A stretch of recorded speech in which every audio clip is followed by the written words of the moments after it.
శ్రీ గణేశాయ నమః, శివాయ గురవే నమః. ఈరోజు ఈ వీడియోలో శ్రీశైలంలో దర్శించవలసిన ముఖ్యమైన ప్రదేశాల గురించి కొంచెం మనం చెప్పుకుందాం. చాలామంది శ్రీశైలం వెళ్ళి జనరల్గా ఏం చేస్తారంటే సాక్షి గణపతి, హాటకేశ్వరం పక్కనే లలితాదేవి యొక్క పీఠం, అలాగే శిఖరేశ్వరం, సాక్షి గణపతి, ఇలాగా 3-4 ప్లేసులు తిరిగి శ్రీశైలం స్వామి అమ్మవారిని దర్శించుకొని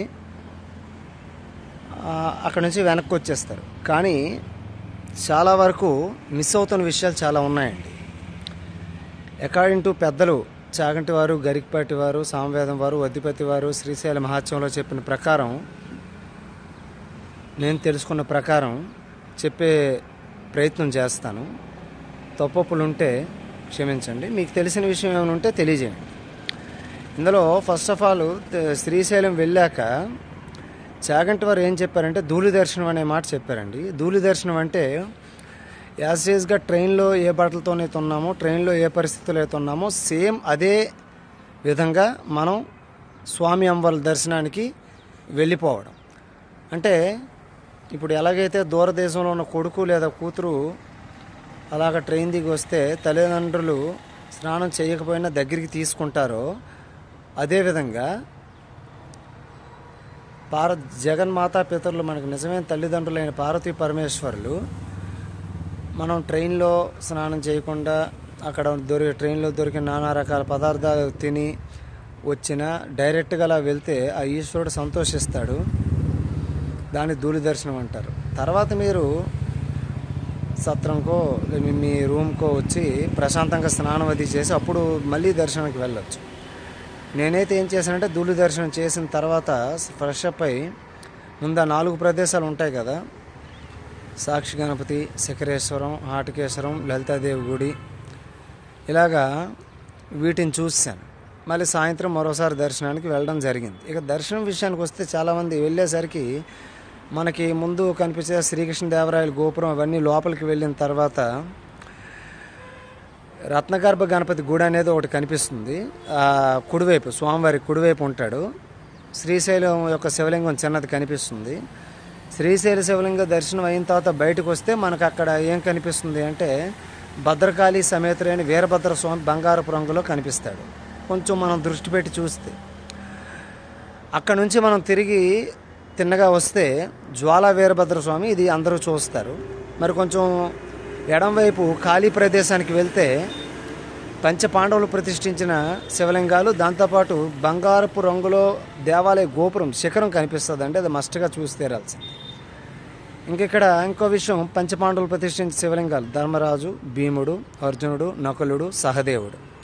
ధర్మరాజు ప్రతిష్ఠించింది సజ్జోజాత లింగం, భీముడు ప్రతిష్ఠించింది వామదేవలింగం, సజ్జోజాత వామదేవ, అర్జునుడు తత్పురుష లింగం, నకులుడు సజ్జోజాత వామదేవ, అర్జునుడు అఘోర, నకులుడు తత్పురుష, సహదేవుడు ఈశాన్య లింగాలు ప్రతిష్ఠించడం జరిగింది. ఇక్కడ వరకు అందరూ చూస్తారండి.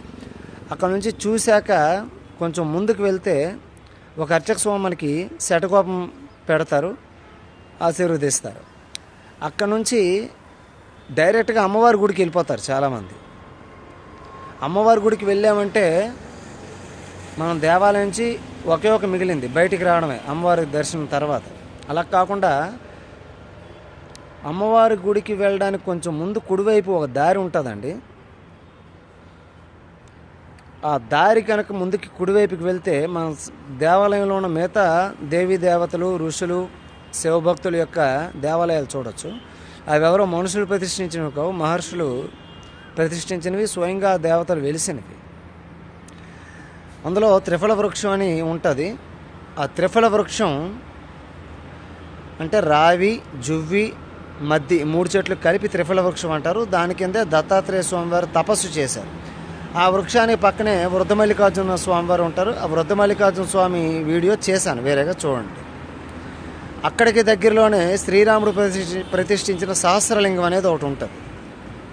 అలాగే సీతాదేవి ప్రతిష్ఠించిన సహస్రలింగం అమ్మవారి గుడికి వెళ్ళడానికి ముందు ఉంటుంది. ఈ శ్రీరాముడు త్రిఫల వృక్షానికి దగ్గరలో శ్రీరాముడు ప్రతిష్ఠించిన సహస్రలింగం ఉంటుంది. సహస్రలింగం అంటే ఒకే లింగంలో 1000 చిన్న చిన్న లింగాలు ఉండడం. అదే క్రమంలో కొంచెం ముందుకు వెళ్తే చంద్రావతి అనే రాజకుమార్తె ఒక విగ్రహం ఉంటుంది, ఆవిడ చేతిలో దండ ఉంటుంది, ఓ పెద్ద శివలింగం ఉంటుంది. శివుడినే పతిగా ఆవిడ వహించి దండ వేయడానికి సిద్ధమవుతుంది. తండ్రి ఆమెను చెడు దృష్టితో చూడగా వెంటనే తండ్రి పచ్చల బండి అయిపోతాడు ఈశ్వరుడి శాపం మేరకు. అది కూడా చూడొచ్చు. ఎదురుగా గోశాల ఉంటుంది, చక్కగా ఆవులకి ఇచ్చేయచ్చు. మనం కొంత డబ్బులు పే చేస్తే మనకి పచ్చగడ్డేస్తారు, దాన్ని కూడా గోమాతకి తినిపించవచ్చు. ఓకే. ఎదురుగా స్వామివారి యాగశాల ఉంటుంది. మనం చేయించాలంటే మనం టికెట్ తీసుకొని ఆధ్యాత్మిక సేవలు చేయించుకోవచ్చు. మన యజ్ఞం, రుద్రయాగం ఇలాంటివి. లేదంటే అక్కడ పండితులు చెప్పే ప్రవచనాలు బయట నుంచి కూడా కూర్చొని వినొచ్చు, చక్కగా బాగుంటుంది. అక్కడ దగ్గరలోనే యాగశాలకి ఎదురుగా కాశీ అన్నపూర్ణదేవి దేవాలయం ఉంటుంది. అలాగే మరి కొంచెం ముందుగా త్రిఫల వృక్షానికి ఎదురుగా అటువైపు వాసారాకి వెళ్తే రాజరాజేశ్వరుడు అనే పేరుతో ఈశ్వరుడు శివలింగం ఉంటుంది. అది బ్రహ్మసూత్రం ఉన్న శివలింగం. బ్రహ్మసూత్రం ఉన్న శివలింగం గురించి చాగంటి వారు చెప్పారు, ఒకసారి చూడండి. అతను పక్కనే అమ్మవారు రాజరాజేశ్వరి దేవిగా వెలిసింది. అలాగే పంచభూతలింగాలు ఉంటాయి. అక్కడ ముందుకు వస్తే ఆకాశలింగం, వాయులింగం, పృథ్వీలింగం, జలలింగం, అగ్నిలింగం. అలా ముందుకెళ్తే సుబ్రహ్మణ్య స్వామి వారు ఉంటారు. అలాగ ముందుకొచ్చి దేవాలయం మెట్లు ఉంటాయి. ఎస్పెషల్గా ఈ అనుభవాన్ని నా పర్సనల్ ఎక్స్పీరియన్స్ కూడా, ఆ దేవాలయం మెట్ల మీద కూర్చొని చక్కగా మనకు నచ్చిన స్తోత్రాన్ని కానీ లేదా నమశివాయ నమశివాయ పంచాక్షరిని కానీ మీ ఇష్టదైన శ్రీమాత్రే నమః ఏదైనా కానీ వెలుతురు, సూర్యుడు వెలుతురు ఆ దేవాలయ గోపురం మీద పడుతుంటే బంగారపు గోపురం మెరుస్తూ ఉంటుంది. ఆ ఎదురుగా కూర్చొని ఆ శిఖరాన్ని చూస్తూ జపం చేయడం అనేది మాటల్లో వర్ణించలేని అనుభూతి అండి. ఇవేవి చూడకుండా కేవలం ఏదో సైట్ సీయింగ్ ప్లేస్ పేరుతో ఆటో ఎక్కేసి ఆ 4-5 ప్లేసులు తిరగడం, ఆ సాక్షి గణపతి ఏవో 4-5 ప్లేసులు తిరిగేసి గణపతిని, అమ్మవారిని, స్వామివారిని చూసి వచ్చేస్తే ఇవేవి చూడకుండా నేను అబ్జర్వ్ చేసిన మటుకు ఏంటి, కేవలం 10%, 5 to 10% చూస్తున్నారు మిగతా ఉపాలయాలు. ఎందుకంటే అదే దేవాలయ ప్రాంగణంలో నేను ఇప్పుడు చెప్పిన దేవీ దేవతలతో పాటుగా మహాశివభక్తులైన హేమారెడ్డి మల్లమ్మ, అక్క మహాదేవి వారి యొక్క మందిరం కూడా ఉందండి. సో ఇవన్నీ చూసి ఆ దేవాలయ ప్రాంగణంలో కూర్చొని కాసేపు మనం జపం, ధ్యానం చేస్తూ ఏమీ చేతకపోయినా కనీసం ఆ బంగారపు దేవాలయ శిఖరం వైపు చూసినా చాలండి, చాలా మానసిక రోగాలు పోయి జన్మరాహిత్యం కలుగుతుంది అని మనకి శాస్త్రాలు, పురాణాలు, ఇతిహాసాలు పెద్దలు చెప్తున్నారండి. ఈసారి వెళ్ళేటప్పుడు ఈ ప్రయత్నం చేయండి. శ్రీమాత్రే నమః.